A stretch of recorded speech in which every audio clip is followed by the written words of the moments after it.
Anaemia की रोकथाम के लिए प्रजनन आयु वर्ग की महिलाएं लें हर हफ्ते आयरन की एक लाल गोली। सभी आशा, एएनएम और स्वास्थ्य केंद्रों पर निःशुल्क उपलब्ध। अनीमिया मुक्त हरियाणा राष्ट्रीय स्वास्थ्य मिशन, स्वास्थ्य विभाग हरियाणा द्वारा जनहित में जारी।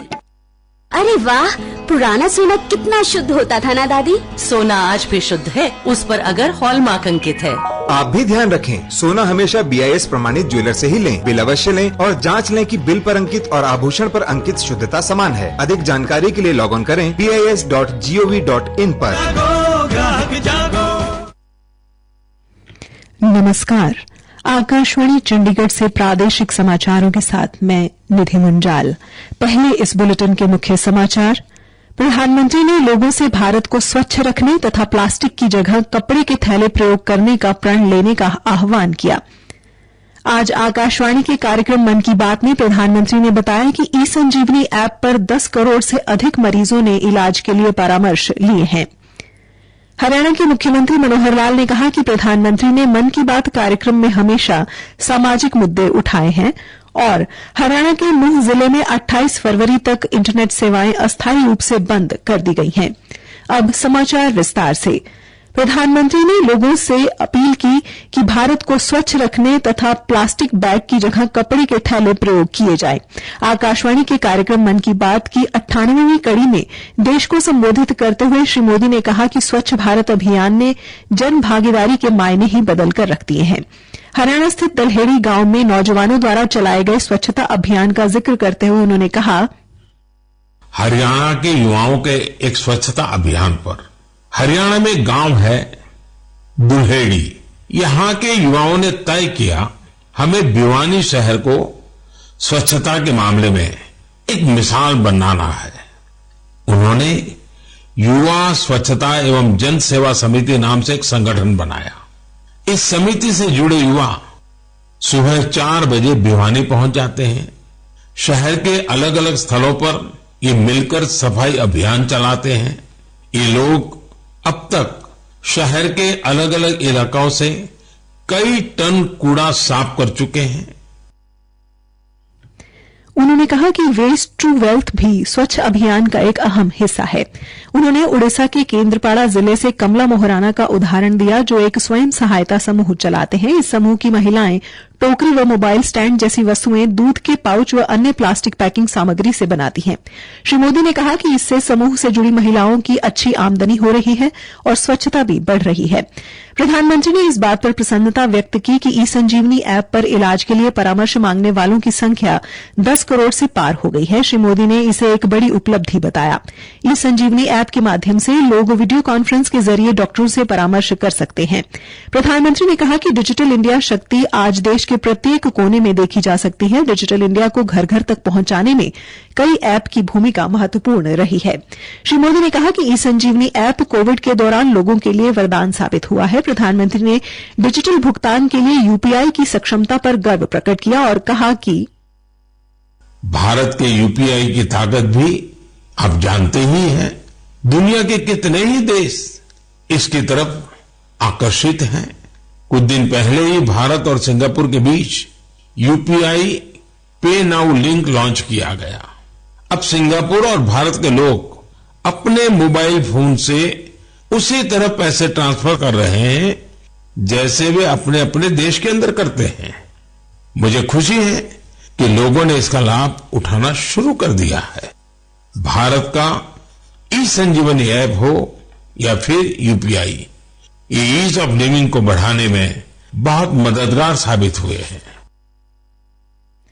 प्रधानमंत्री ने कहा कि हाल ही में पश्चिम बंगाल के हुगली जिले के बांसबेरिया में त्रिवेणी महोत्सव आयोजित हुआ, जिसमें 8 लाख से अधिक श्रद्धालुओं ने भागीदारी की।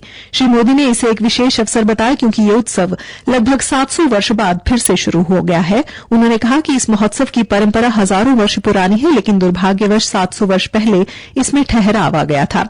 प्रधानमंत्री ने आज मन की बात की 98वीं कड़ी में इस कार्यक्रम की अब तक की यात्रा की चर्चा की। उन्होंने इस बात पर प्रसन्नता व्यक्त की कि ये कार्यक्रम जन भागीदारी का एक असाधारण मंच बन गया है। श्री मोदी ने कहा कि समाज की शक्ति बढ़ने से देश भी सशक्त होता है। उन्होंने कहा कि मन की बात में जब उन्होंने पारंपरिक खेलों का जिक्र किया था, उसके बाद से देश में इन खेलों को खेलने व सीखने की लहर उठ गई है। उन्होंने भारतीय खिलौनों के बारे में कहा कि जब से मन की बात में इनका जिक्र हुआ है, तब से विदेशों में भी भारतीय खिलौनों का शौक बढ़ गया है। सरदार पटेल की जन्मतिथि पर मन की बात में श्री मोदी ने 3 प्रतिस्पर्धाओं के बारे में बताया था। इसमें गीत, लोरी व रंगोली शामिल थी। श्री मोदी ने बताया कि इसका इतना असर हुआ कि 700 जिलों में से 5 लाख लोगों ने इस प्रतिस्पर्धा में हिस्सा लिया था। उन्होंने बताया कि इस प्रतियोगिता में हिस्सा लेने के लिए प्रसिद्ध गायिका लता मंगेशकर ने भी लोगों को प्रेरित किया था। प्रधानमंत्री ने उस्ताद बिस्मिल्लाह खान युवा पुरस्कार का भी जिक्र किया। ये इनाम गायकी व कला में उभरते कलाकारों को दिए गए हैं। श्री मोदी ने बताया कि ये पुरस्कार उन कलाकारों को भी दिए गए जिन्होंने अपनी कला से संगीत वाद्यों में फिर से जान भर दी थी। उन्होंने इस संदर्भ में जॉयदीप मुखर्जी का नाम लिया, जिन्होंने सुर सिंगार को फिर से प्रसिद्धि दिलवाई। अंत में श्री मोदी ने सभी देशवासियों को होली की शुभकामनाएं दी और कहा कि ये त्योहार वोकल फॉर लोकल की तर्ज पर मनाया जाना चाहिए। प्रादेशिक समाचार आकाशवाणी चंडीगढ़ से प्रसारित किए जा रहे हैं। मुख्यमंत्री मनोहर लाल आज अपने विधानसभा क्षेत्र करनाल पहुंचे, जहां उन्होंने बीजेपी कार्यकर्ताओं व नेताओं के साथ अपने निवास पर प्रधानमंत्री नरेंद्र मोदी का कार्यक्रम मन की बात सुना। मुख्यमंत्री ने पत्रकारों से बातचीत में कहा कि प्रधानमंत्री नरेंद्र मोदी अपने कार्यक्रम मन की बात में हमेशा सामाजिक मुद्दों पर बात करते हैं। उन्होंने कभी भी राजनीतिक बात नहीं की है। उनके द्वारा उठाए गए मुद्दों और समस्याओं से काफी बदलाव आया है और उससे प्रेरणा लेकर लोगों ने समाज में काफी सुधार किया है।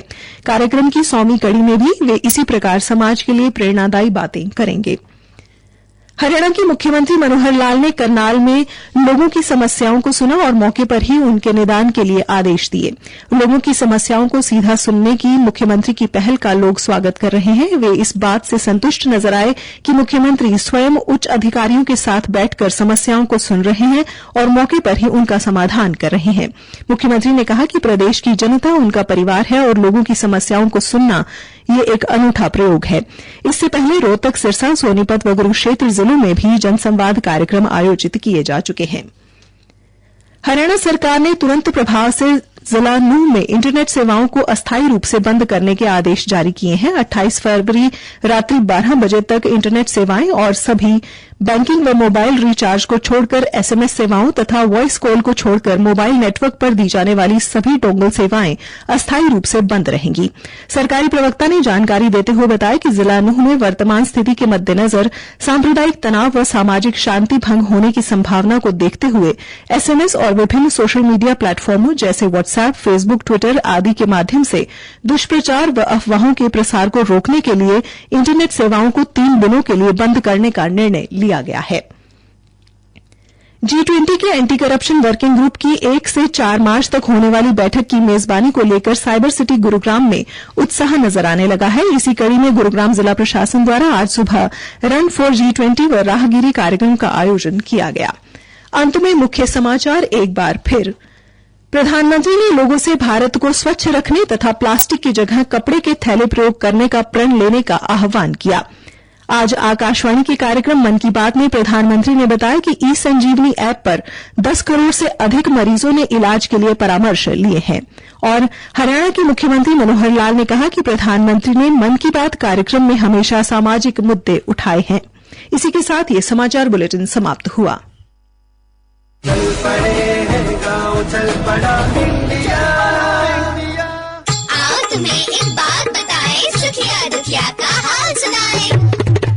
अरे दुखिया, तू जब भी साहूकार के पास से आता है परेशान हो जाता है। दुखिया भैया, अब तुम्हें क्या बताएं, पैसों की खातिर हम झेलते हैं उसका अन्याय। साहूकार से छुड़वा ले नाता, बैंक में खुलवा ले नो फ्रिल खाता। अब राष्ट्र के कई बैंक से जुड़कर आप बचत, ऋण, बीमा, धन प्रेषण एवं वित्तीय सलाह की सुविधाओं का लाभ उठाएं। आर्थिक रूप से कमजोर वर्ग बिना पैसों के नो फ्रिल खाता खुलवा सकते हैं। नाबार्ड हरियाणा क्षेत्रीय कार्यालय चंडीगढ़ द्वारा प्रायोजित। नाबार्ड द्वारा जनहित में जारी। चल पड़े हैं गाँव, चल पड़ा इंडिया।